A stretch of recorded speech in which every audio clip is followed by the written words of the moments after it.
Veamos entonces primero la optimización sin restricciones. Eh, Este es el primer caso que vamos a analizar y la materia, para los que quieren revisarla, está en el capítulo 3 del libro de Edwards, disponible en Canvas. Entonces, lo primero que vamos a ver va a ser la optimización sin restricciones. ¿Qué significa esto? Que no hay restricciones que acoten el dominio de nuestras variables. Es decir, si lo llevamos a un problema de modelación, tenemos solo una función objetivo sin estar sujeta a restricciones. Y vamos a ver primero el caso más simple, el caso de una variable. Entonces, eh, ¿cómo debo proceder? Tenemos que primero encontrar todos los puntos críticos de la función, luego debemos determinar si los puntos que encontramos son máximos o mínimos, y finalmente escogemos el punto crítico donde la función es máxima. Entonces, ¿cómo procedemos? Para encontrar los puntos críticos utilizamos la condición de primer orden. La condición de primer orden es que la derivada de la función con respecto a la variable, recuerden que estamos en el caso de una sola variable, por lo tanto, la derivada de la función objetivo respecto a esta única variable tiene que ser igual a 0. Es decir, tengo que identificar todos los puntos x que cumplen con esta condición de primer orden. Condición de primer orden, a veces lo van a ver abreviado como condición de primer orden, ¿cierto? En algunas guías o en algunos ejercicios. Recordar que con esta condición de primer orden voy a encontrar máximos y mínimos locales y globales. Es decir, tengo lo siguiente, si mi función es así, ¿cierto? Si mi función es así, con esta condición de primer orden voy a encontrar todos los puntos donde la pendiente de la recta tangente se hace igual a 0. Por lo tanto voy a encontrar este punto, voy a encontrar este punto, vamos a encontrar este punto, vamos a encontrar este punto, vamos a encontrar este punto, vamos a encontrar este punto, etc.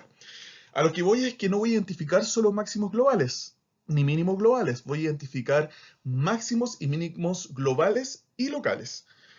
Por ese motivo, luego, en el último paso, tengo que ver cuál de todos estos puntos críticos, en cuál de todos estos puntos críticos la función es máxima. ¿Y cómo puedo mirar eso? Reemplazando los puntos críticos en la función objetivo. Sigamos. Luego de haber encontrado los puntos críticos con mi condición de primer orden, ¿cierto? Tomando la derivada respecto a la variable igualándola a 0, debo determinar si los puntos críticos encontrados son máximos, mínimos o puntos de inflexión. Para esto, en el caso de una variable, utilizamos la condición de segundo orden, es decir, la función debo derivarla dos veces respecto a la variable. ¿Cierto? O, dicho de otra forma, dicho lo mismo de otra forma, la derivada debo volver a derivarla con respecto a la misma variable. Y tenemos las siguientes condiciones. Si la segunda derivada de la función respecto a la variable, respecto a x en este caso, es mayor que 0, estoy en presencia de un mínimo.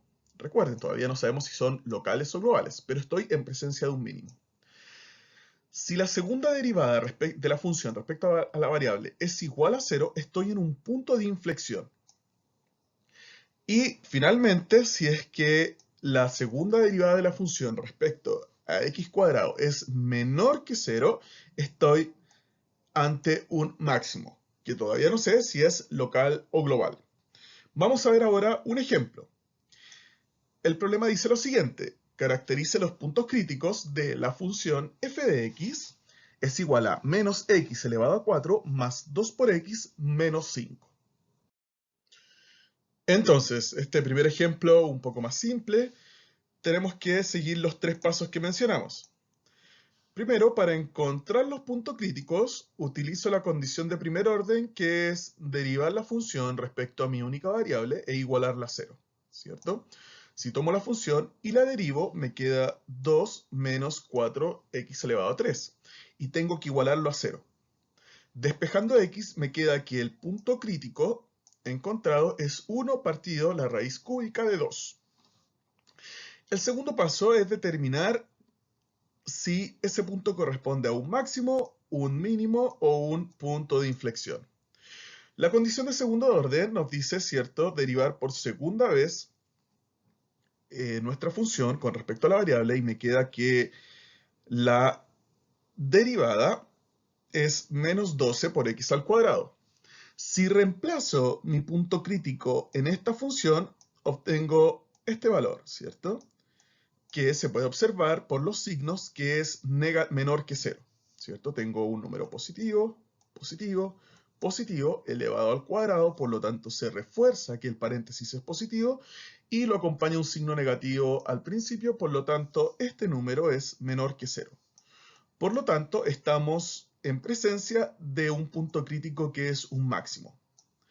En este caso, que encontramos solo un punto crítico, no debo hacer el tercer paso de reemplazar los puntos en la función objetivo, ya que tengo solo un punto crítico, por lo tanto, este es el máximo de nuestra función.